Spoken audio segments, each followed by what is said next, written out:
Hey, I'm working with Linus today. He just came in yesterday for our 2-week program.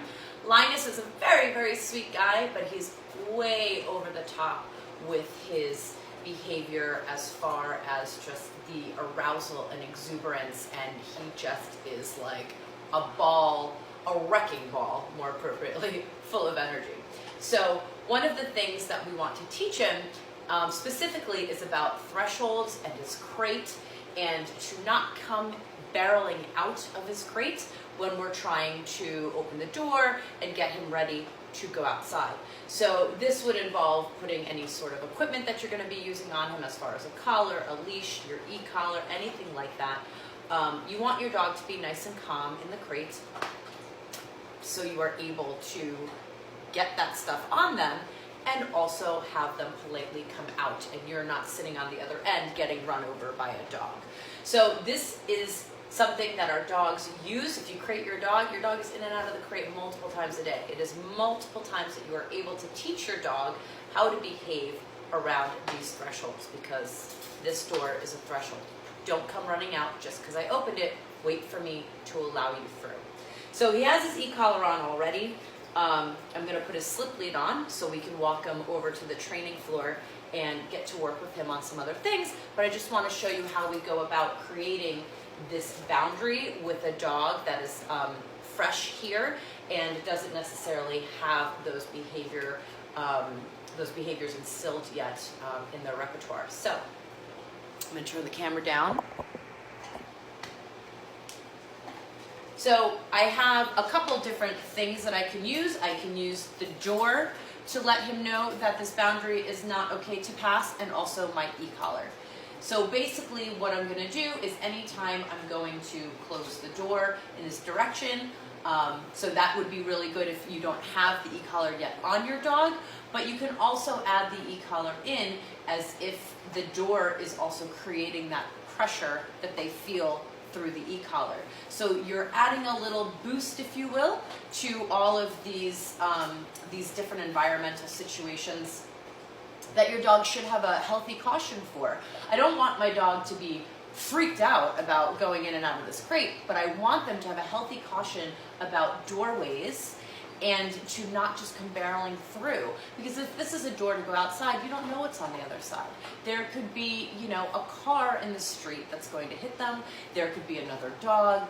There could be, children that maybe he'll jump all over. Just any of those kinds of things. I want to let him know that this threshold is here for a reason, and I need to check what's on the other side before I allow you to pass through. And that is one way that we get a better handle and a better control over our dog's behaviors, by taking these opportunities of every doorway and creating respect and a healthy caution around those doorways. Your dog defaults to you for information, you guide them through, voila, you have a dog that's listening to you.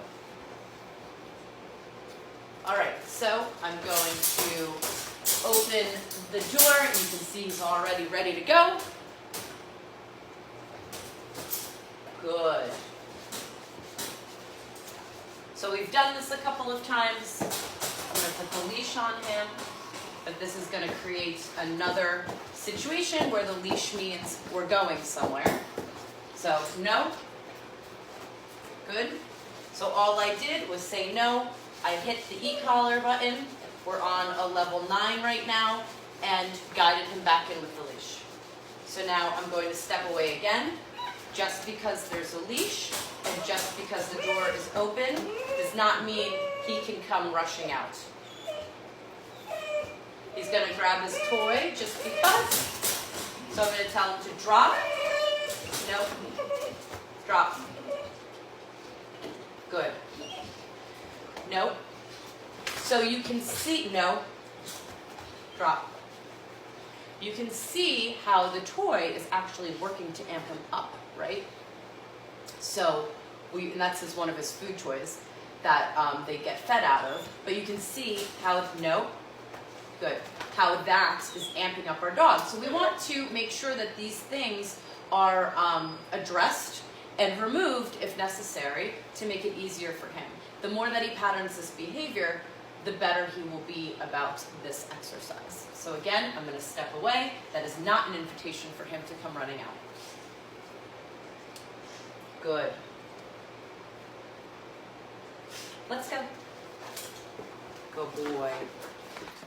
So you can see that he waited calmly until I gave him the let's go, which is the A-OK. You can come through this threshold, and he came walking through. So we're gonna keep patterning that with every threshold that we have, the crate, the front door, any sort of gates that we have to pass through to get in and out of the kennel room to the rest of the places that we work through. And that's how we start to create these small little moments of awareness in our dogs where they realize that all these things have meaning and that you have value guiding them through these stages. Okay? I hope that helps you guys. I'll see you later.